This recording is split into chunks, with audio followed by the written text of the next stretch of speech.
Bienvenidos una vez más, yo soy el Some y espero que tengan un día bueno.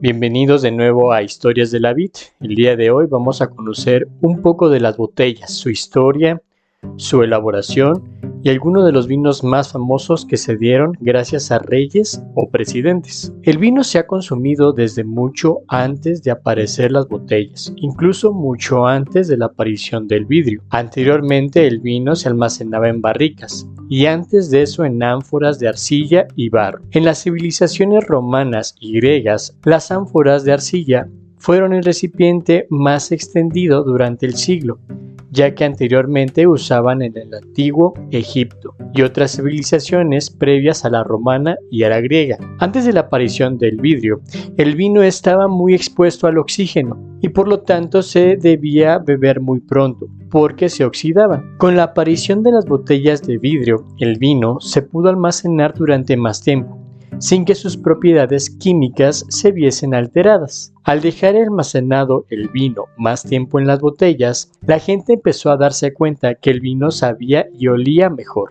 El vino se produce en pequeñas reacciones químicas. Los ácidos y los alcoholes reaccionan descomponiéndose en ésteres y aldehídos, y se desarrollan diferentes aromas conforme envejece el vino.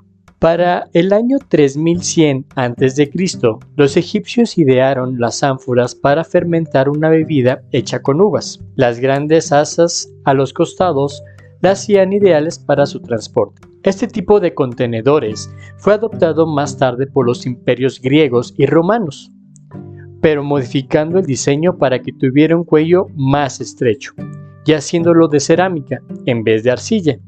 Las ánforas se sellaban por lo general con corcho. Durante el periodo de la expansión del Imperio Romano se utilizó el dolium, una vasija grande de barro que se inmovilizaba en los barcos para transportar grandes cantidades de vino y de alimentos. De hecho, hay evidencia arqueológica que sugiere que algunos barcos se diseñaron con el propósito de albergar varios de estos recipientes. Cuando los romanos llegaron al centro de Europa, los galos utilizaban barriles hechos de madera, casi siempre de cedro o pino, para guardar y transportar el vino. Este nuevo recipiente fue adoptado por el imperio, ya que era más resistente y más fácil de transportar. Durante la Edad Media se siguió utilizando la madera para conservar el vino. Empezó a haber vinos con crianza. El consumo del vino se incrementó bastante, pero los métodos de conservación eran muy rudimentarios y cuando se servía en las tabernas se hacía en pequeñas jarras de cerámica. Fue entonces cuando se creó uno de los elementos que cambiaría para siempre el vino, la botella del vidrio. El principal motivo por el cual aparecieron las botellas del vidrio fue que se convirtió en un producto más selecto. Se comenzó a utilizar de manera diferenciada en celebraciones o banquetes, y las clases altas le dedicaron una atención a la vez que comenzaron a demandar una forma más sencilla de transporte y almacenaje. No ha de extrañarse que las primeras botellas apareciesen en países consumidores de vino, como Italia o Francia. Es entonces cuando se hizo popular entre las altas clases guardar las botellas de vino en cuevas y experimentar con el envejecimiento de estas. Otra parte más interesante de la historia de las botellas del vino. La aparición de la botella de vidrio fue revolucionaria. En aquella época fue considerada como una de las mayores innovaciones, aunque en realidad se trata del resultado de siglos de avance que se inician en el siglo XIII, cuando en Venecia se comienza a estudiar la composición y la manipulación de este material. Su aspecto inicial era más redondo que alargado, debido a que es más fácil obtener esta forma a las botellas que por aquel entonces se elaboraban. Decimos se elaboraban porque en esta época todavía no se fabricaba de manera industrial. No tenían la misma forma que las botellas que conocemos actualmente.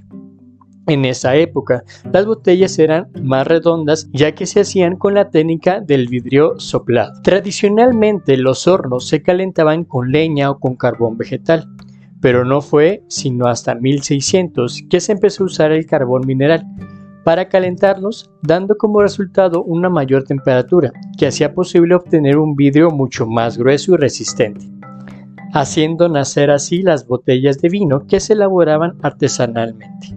Posteriormente, con la aparición del champán y los vinos espumosos, las propias necesidades de estos vinos obligaron a mejorar la técnica y a fabricar botellas que pudiesen resistir la presión del gas carbónico, con lo que empezaron a fabricar botellas más gruesas y de diferentes formas. A comienzos del siglo XVIII se empezaron a construir botellas más alargadas. No es sino hasta 1821 que la compañía Ricketts de la ciudad de Bristol, en el sureste de Inglaterra, patentó una máquina que era capaz de automatizar la producción de botellas de vino. Como este recipiente se popularizará en el mercado del vino.